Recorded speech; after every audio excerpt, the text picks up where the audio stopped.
إن الحمد لله الذي نحمده ونستعينه ونستغفره ونؤمن به ونتوكل عليه ونعوذ بالله من شرور أنفسنا ومن سيئات أعمالنا من يهده الله فلا مضل له ومن يضلل فلا هادي له ونشهد أن لا إله إلا الله وحده لا شريك له ونشهد أن محمدا عبد الله ورسوله أرسله الله تعالى بالهدى ودين الحق ليظهره على الدين كله وكفى بالله شهيدا فصلى الله عليه وسلم تسليما كثيرا كثيرا أما بعد فإن أصدق الحديث كتاب الله وخير الهدي هدي محمد صلى الله عليه وسلم وإن شر الأمور محدثاتها وإن كل محدثة بدعة وكل بدعة ضلالة وكل ضلالة في النار.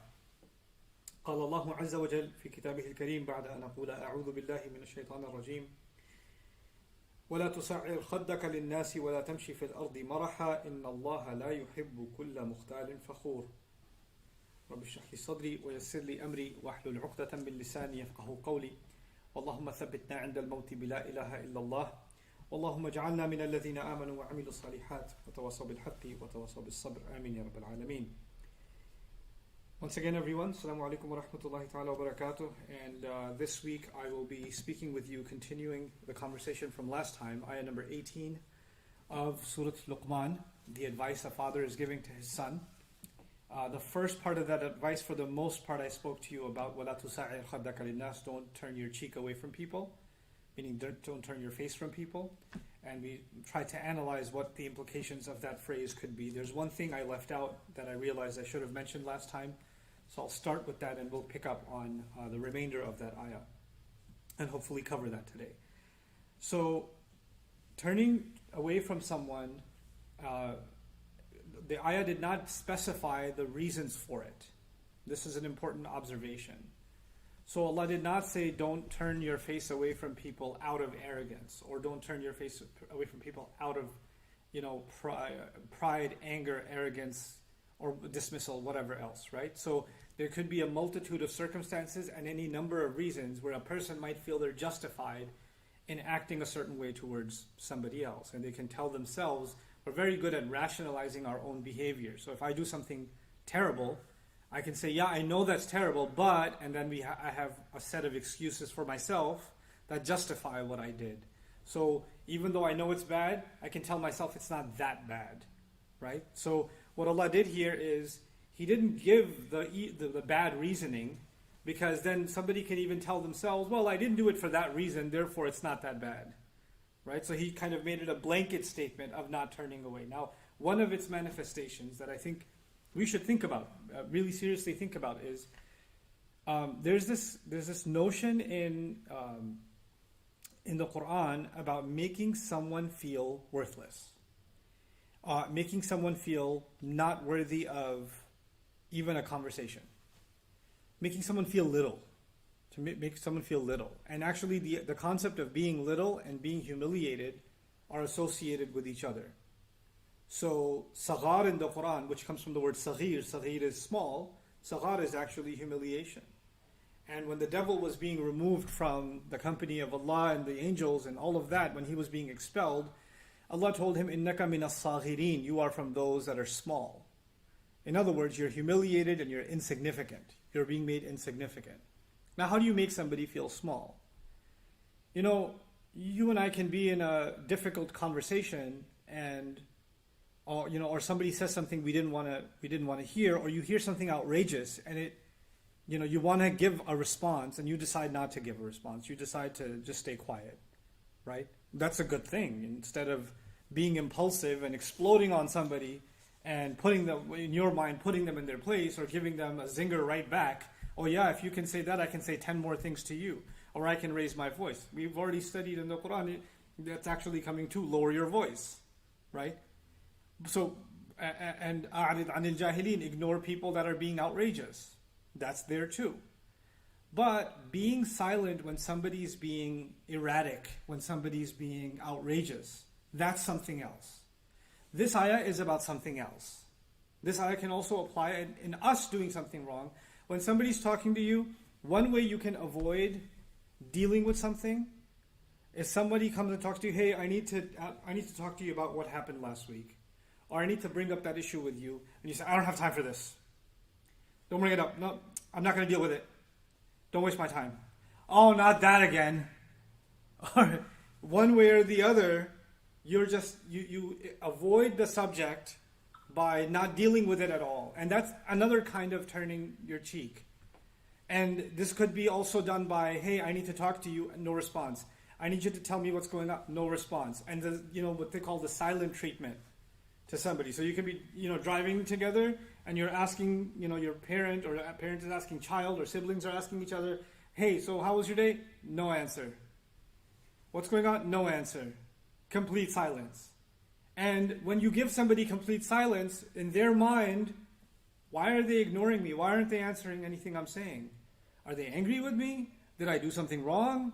Are they, upset with me? Are they just ignoring me because I don't think I'm worth? There's all kinds of negative thoughts that come out, don't they?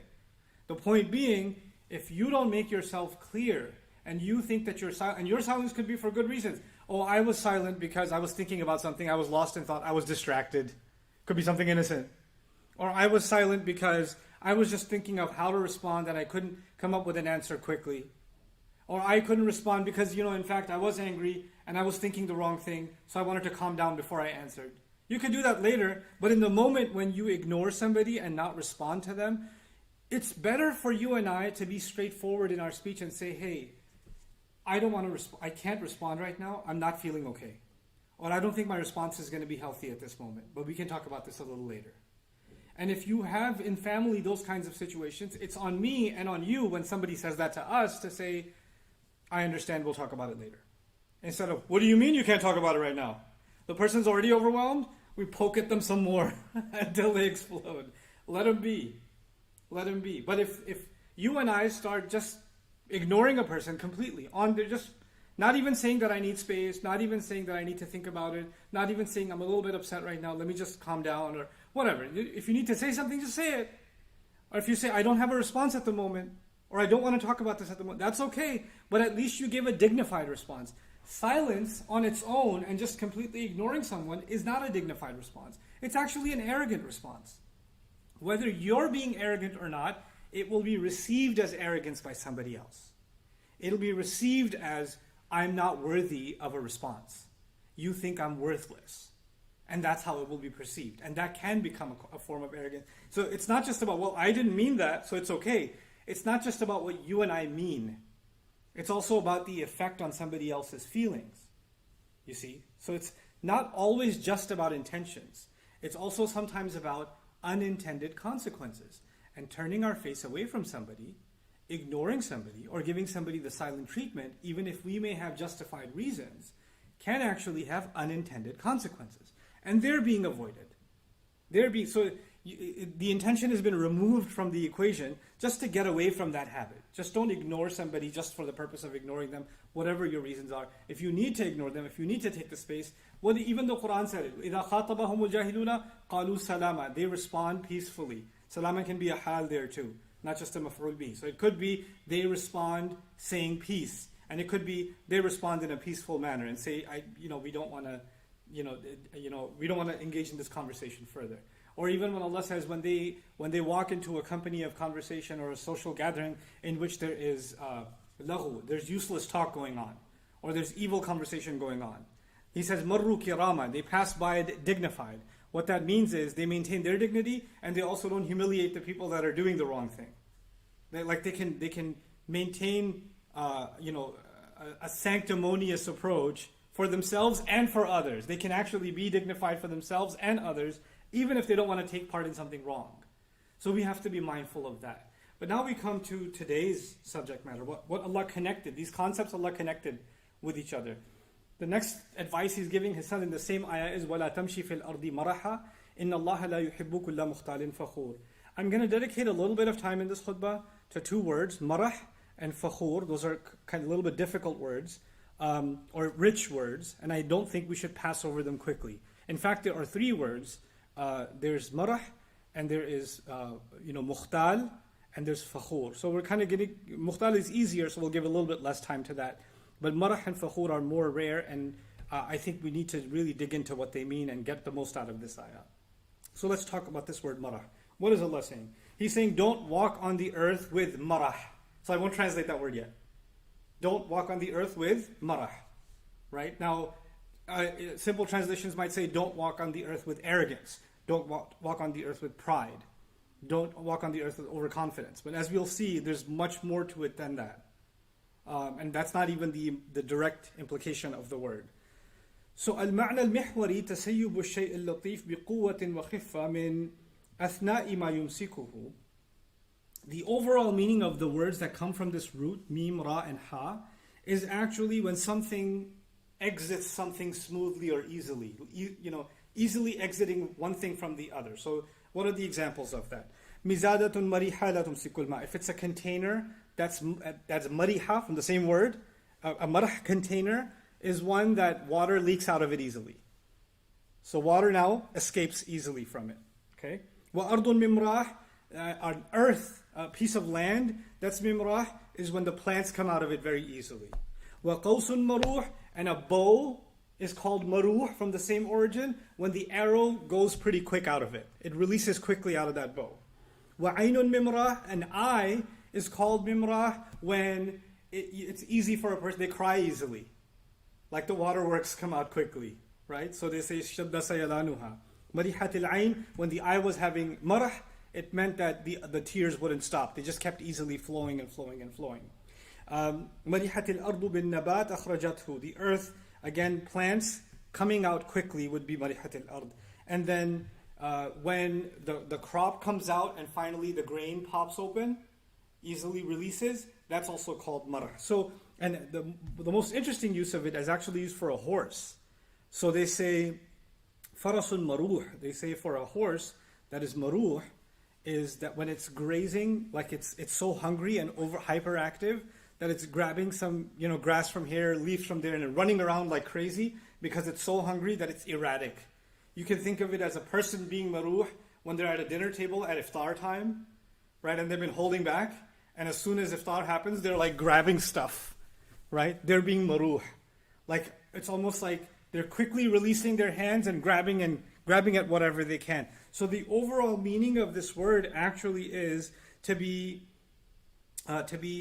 impulsive, and to be very quick to act, to be very quick to do something, to have no sense of direction. So even that horse is described يجري ويقفز ويضطرب هنا وهناك لا يقر ولا يسكن لما أحسه من شبع وقوة ونشاط.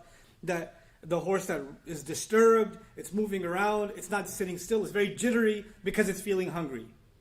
When the father is telling his son, don't walk on the earth with marah, he's saying don't go hanging out or don't go outside engaging the world, because there's times where you're home, right? And then there's times you go out. You go out for work, you go out to hang out with friends, you go out to get food, whatever it is. Don't leave the home, don't go anywhere and be impulsive. Oh, I want to do this. Oh, I want to do this. I don't want to do this. I don't want to do this. And you have no purpose in what you're doing. You're just jumping from one thing to the next, to the next, to the next.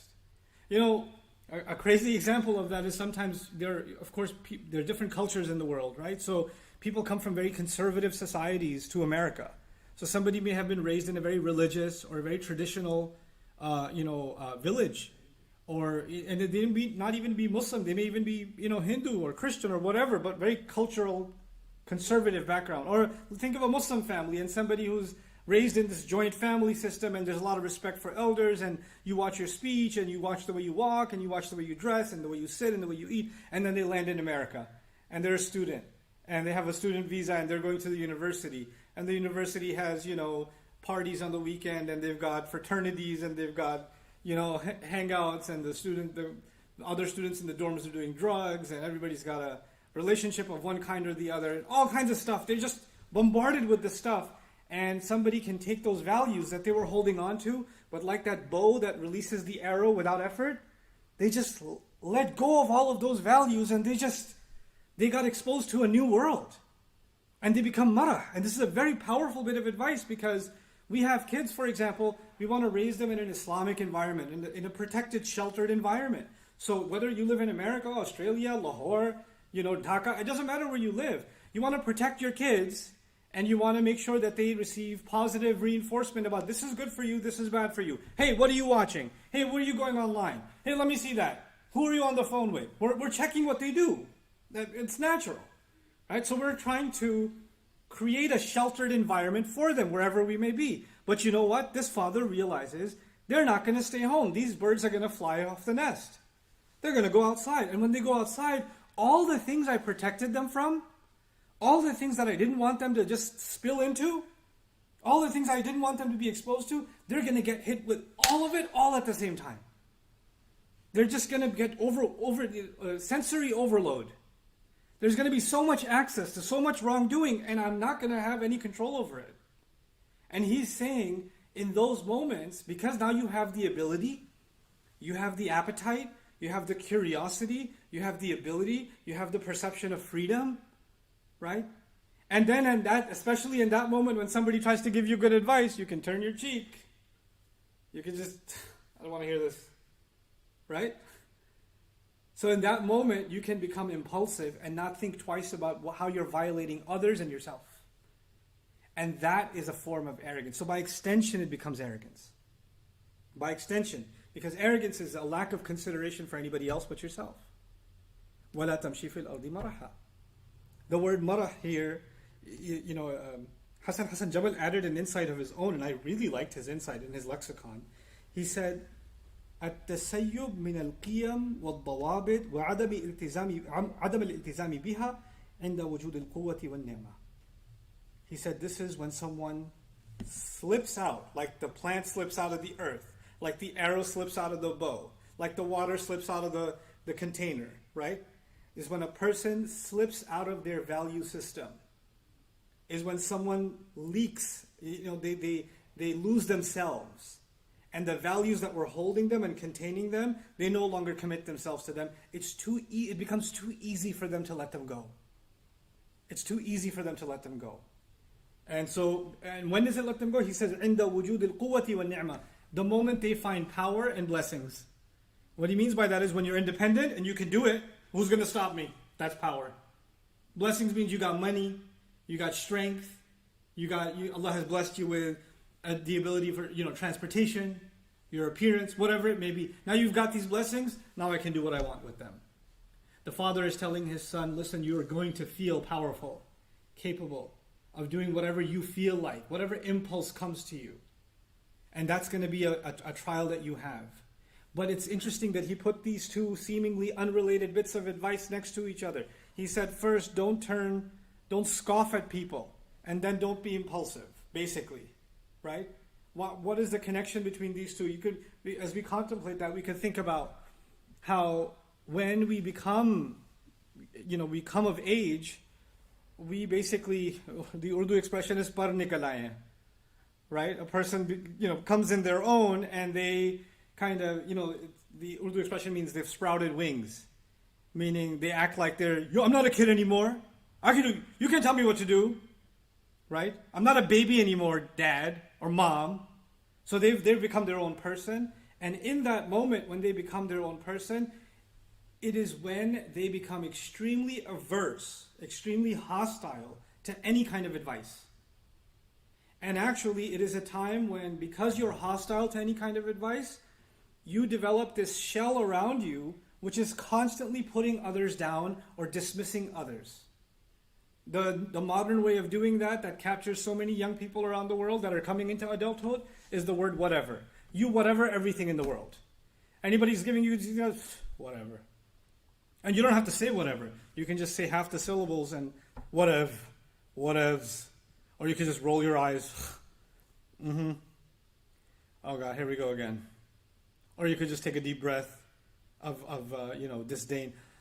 Are you done yet? You could just say that with your face. Are you done giving your lecture yet? Can I just go live my life now? This is لا تصعر خدك للناس. You don't have to disrespect someone by raising your voice and getting angry. You could just dismiss someone and dishonor them. And now that you've dismissed them and you can't hear their voice anymore, their advice anymore, now you're left to your own devices. وَلَا تَمْشِي فِي الْأَرْضِ مَرَحًا. He's putting those two things together, perhaps because he understands that when a person stops listening to the advice of others, that's when they become impulsive. So having people in our life that can give us advice, that can give us the benefit of their wisdom, And keeping an open ear and an open heart towards them is an important part of life. And then وَلَا تَمْشِي فِي الْأَرْضِ مَرَحًا. You know, this isn't just even spiritual in nature. There are other experiences in life that apply to this. Because even Luqman radiallahu anhu said, لِلنَّاسِ, don't scoff away from people. Like I have non-Muslim friends who were into drugs, alcohol, crime, getting in trouble, you name it, right? And then later on in school, and they hated their teachers, but one teacher decides to give them advice and show them the ropes and say, hey, you're talented in this, maybe you can get a job in this. And that one teacher or that one positive influence, and the person turns their life around, right? Because they didn't turn away from that one teacher. This is لَا تُسَاعِدْ خَدَّكَ لِلنَّاسِ. And had they not had that person, they would have been impulsive and doing all kinds of things and ruining their future. And they look back and say, I saved myself, and we look at it as Allah saved this person because they had someone that they could listen to. So this happens in the world, not just in the Muslim sense, but in humanity this happens. So these are the two bits of advice that he starts off the sayah with. لا تساعد خدك للناس ولا تمشي في الأرض مرحا. Fine. But beyond that, he says, إن الله لا يحب كل مختال فخور. He says, certainly Allah does not love anyone who is mukhtal and fakhur. These are the next two words. By the way, one last comment about probably in the next week we'll do mukhtal and fakhur together because I've taken enough time already. But one last comment about these two words. About the first two words. Well, the first two phrases were turning your face and also being marah. Right? Notice in the first of them, Allah mentioned people. لا تساعد خدك للناس. So people are mentioned. And in the second one, it's not about people, it's all about you. Is وَلَا تَمْشِي فِي الْأَرْضِ مَرَحًا? There's no mention of people. Don't walk on the earth with marah, in a state of marah, and there's no mention of people. What's the benefit of knowing that? Allah is telling us a person is at the devil's disposal when they have cut themselves off from good people. The devil's whisper comes from this direction, that direction, and when there's no good people around you, then you are susceptible to this whisper, then that whisper, then that whisper. So the first thing is, don't isolate yourself from good people by dismissing them.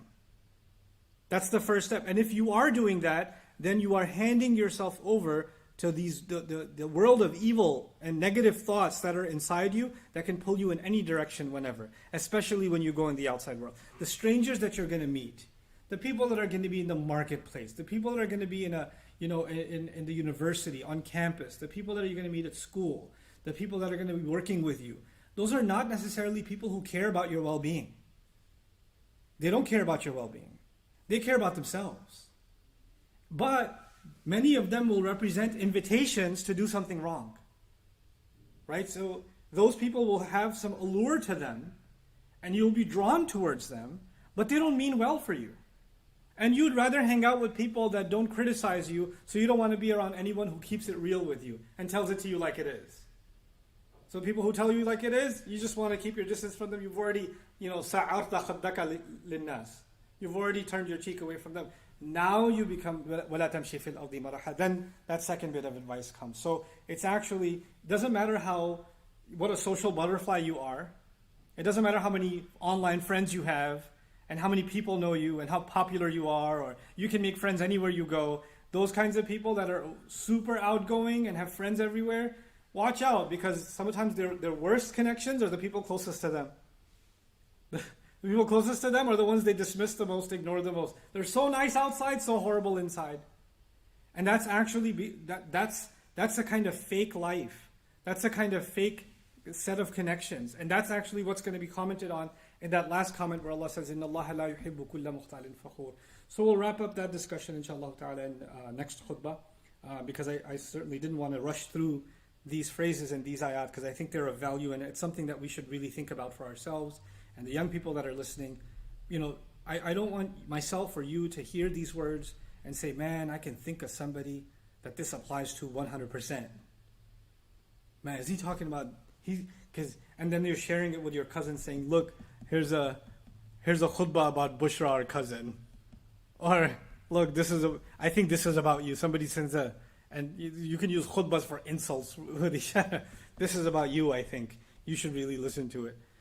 This is the height of the problem.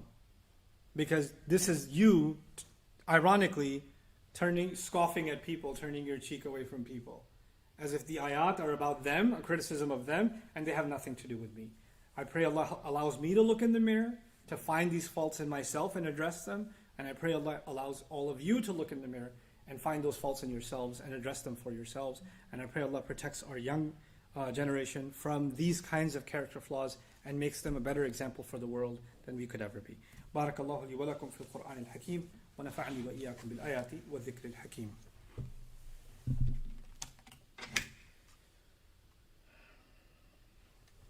الحمد لله وكفى والصلاة والسلام على عباده الذين اصطفى خصوصا على أفضلهم وخاتم النبيين محمد الأمين وعلى آله وصحبه أجمعين. قال الله عز وجل في كتابه الكريم بعد أن أقول أعوذ بالله من الشيطان الرجيم إن الله وملائكته يصلون على النبي يا أيها الذين آمنوا صلوا عليه وسلموا تسليما. اللهم صل على محمد وعلى آل محمد كما صليت على إبراهيم وعلى آل إبراهيم في العالمين إنك حميد مجيد. اللهم بارك على محمد وعلى آل محمد كما باركت على إبراهيم وعلى آل إبراهيم في العالمين إنك حميد مجيد. عباد الله رحمكم الله اتقوا الله إن الله يأمر بالعدل والإحسان وإيتاء ذي القربى وينهى عن الفحشاء والمنكر ولذكر الله أكبر والله يعلم ما تصنعون. أقم الصلاة إن الصلاة كانت على المؤمنين كتابا موقوتا.